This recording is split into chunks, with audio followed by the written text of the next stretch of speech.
la minería ilegal, va a ser una constante este tema de la minería ilegal, qué se puede hacer al respecto, ¿sí? Y si podemos de alguna forma, o cuál es el camino, o sea, obviamente esto no es de la noche a la mañana, pero si se puede hacer sostenible un proyecto cero extractivo o sin minería, o sea, hasta qué punto esa mezcla. Bueno, yo creo que hay que precisar algunos asuntos y como algunos conceptos. Lo primero que habría que decir, antes de precisar los conceptos, es que el deterioro de la pequeña minería en este país tiene que ver con todo el desmonte de la institucionalidad minera que existía aquí. O sea, la minería en Colombia, la minería pequeña, la artesanal, la que hace la gente, el barequeo de los afros en el Pacífico, Cauca, sí. La minería indígena, que era una minería de autosubsistencia que incluso se mezclaba con la agricultura. Aquí mismo el carbón era una minería pequeña, sí, donde la gente sacaba cuando requería para matricular sus hijos al colegio, sacar unas pocas kilos de carbón o una tonelada de carbón, no los miles y millones de toneladas de carbón que saca una empresa como el Cerrejón, todo para la exportación. Se viene al piso cuando a principios de este siglo, durante el gobierno de Álvaro Uribe Vélez, se desmonta toda la institucionalidad minera. En este país habían estaciones de salvamento minero, ¿sí?, que permitían que se les asesorara a los pequeños mineros para que mejoraran su minería, pero además atendían los accidentes. Hoy los mineros se mueren en las minas, en unas condiciones terribles. Entonces, primero, no hay que estigmatizar toda la minería, porque hay una minería histórica que requiere, por supuesto, mejoras, que requiere incentivos, que es para suplir las necesidades del país. Y hay un modelo extractivo que es el que la gente discute hoy. O sea, lo que la gente está discutiendo es ese modelo que impone primero una minería que no tiene ningún uso, como la minería del oro. Hay suficiente oro en este mundo, incluso en Colombia, para las necesidades, para las muelas, para los aparatos que usa la gente, etc. Pero la mayoría de la minería de oro se lleva a las bóvedas. Entonces, ¿qué mejor bóveda que el subsuelo? Dejémoslo en el subsuelo. El oro está ahí bien. Se requiere para meterlo en una bóveda, pues la mejor bóveda es esa. Entonces, la discusión aquí es ¿para qué hacemos minería? ¿Para quién hacemos la minería? ¿Cómo hacemos esa minería? ¿Sí? ¿En dónde se hace esa minería?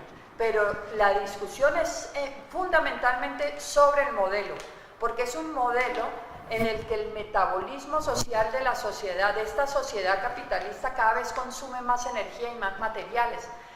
Entonces, esa discusión sobre el modelo es sobre ese extractivismo. Claro que podemos vivir sin extractivismo, que es diferente a vivir sin minería. Okay. ¿Sí? O sea, la minería se requiere para ciertas cosas, pero no es posible, por ejemplo, que aquí hayan los grandes huecos del Tunjuelo, la gente inundándose todos los años, la gente le está llegando a un 80 de altura el agua, o sea, inundados porque se colonizó la cuenca del Tunjuelo con minería, ¿cierto? Una minería que sostiene esta lógica, por ejemplo, de los transmilenios, donde las losas no duran un año y las tienen que cambiar, ¿sí? Y los andenes no duran y nada dura, o sea, no dura absolutamente nada porque la lógica es el consumo, es arrasar, es ese metabolismo que crece y crece y que cada vez consume más energía y más materia.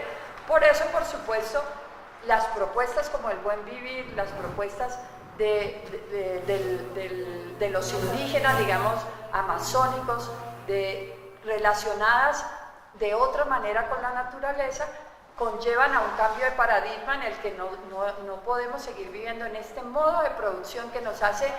Es que tú produces basura si no lo quieras. Claro. Tú produces basura porque tomas leche, ¿sí? Tú produces basura porque te quieres consumir un yogur, ¿sí? O sea, ya no tienes la posibilidad de comprar el yogur porque al señor que produce el yogur o a la señora que produce el yogur artesanal no le permite el INVIMA vender el yogur en la tienda del lado. Entonces, ¿quiénes la venden? La venden las empresas que tienen todos los registros INVIMA, pero que para venderlo masivamente tienen que utilizar el plástico, ¿sí? O tienen que usar el icopor, o tienen que utilizar una cantidad de materiales que hacen que cada vez se requiera más minería, más represas, más petróleo, ¿sí? Sí. Sin embargo, en el mundo hay tendencias cada vez, yo le contaba ahorita lo de El Salvador, Sí. pero por ejemplo en Alemania hay 2 leyes que han permitido que se transforme el modelo energético y que haya momentos en el año en que la producción energética, el consumo energético de los ciudadanos y las ciudadanas alemanas venga de fuentes alternativas, ¿cierto? Hay procesos de producción de energía descentralizados en Europa, como los hay también en Colombia. Entonces, aquí hay gente construyendo, el movimiento Ríos Vivos, por ejemplo, está construyendo propuestas, está en la lucha contra el modelo energético de grandes represas y está construyendo en los territorios donde trabaja energías alternativas, relación energía, agua, alimento, o sea, son otras miradas, son otras formas de construir.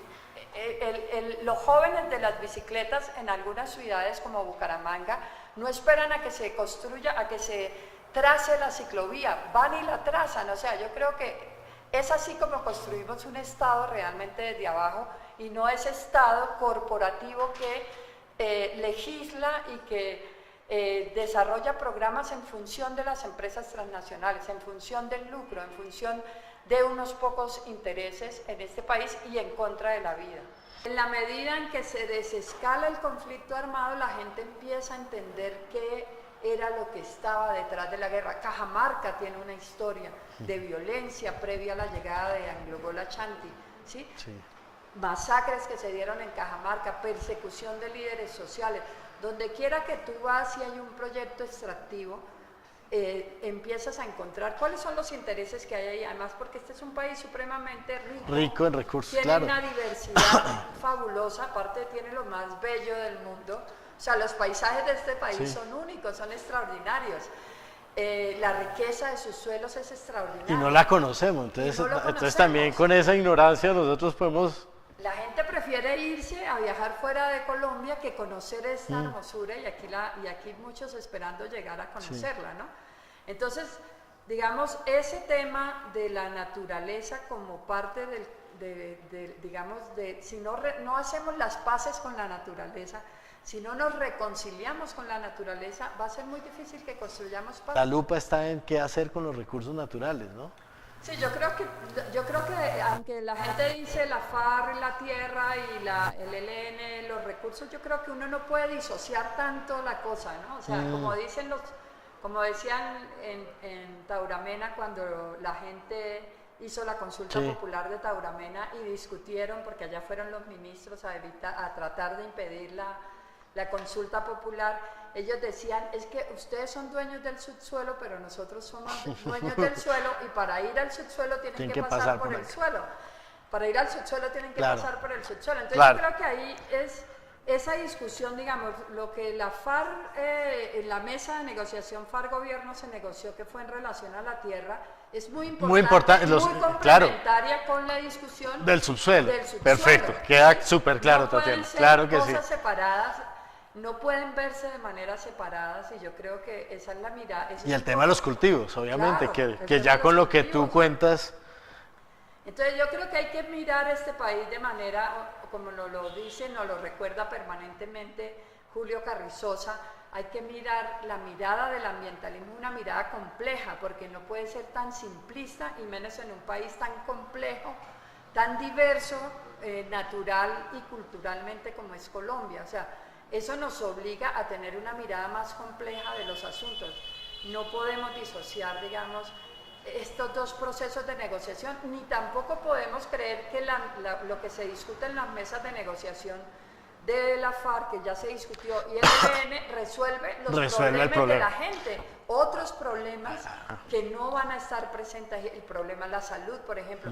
Aquí no hemos hablado qué significa la minería en la parte norte de La Guajira y la bomba de salud pública el día que explote la cantidad de enfermedades pulmonares que ya están presentes allá, pero que todavía no se conocen. Aquí estamos hablando del hambre Sí. En La Guajira, y no hablamos suficiente, no hacemos El menos. polvillo de carbón, ¿no? La pero aspiración cuando del empiece a polvillo. aparecer el problema del polvillo de carbón... ¿Cómo crees que puede puede aparecer esa parte? O sea, ese polvillo ya lo llevan recibiendo la gente, los niños y eso. La gente ya está muriendo de eso, se desconoce. Lo que pasa es que cuando empiecen a ser masivas las muertes de gente... ¿Se puede dar eso? Claro ¿Ya? que se puede dar y se está dando ya en La se está Guajira. dando. Se esconde ese problema entre los trabajadores.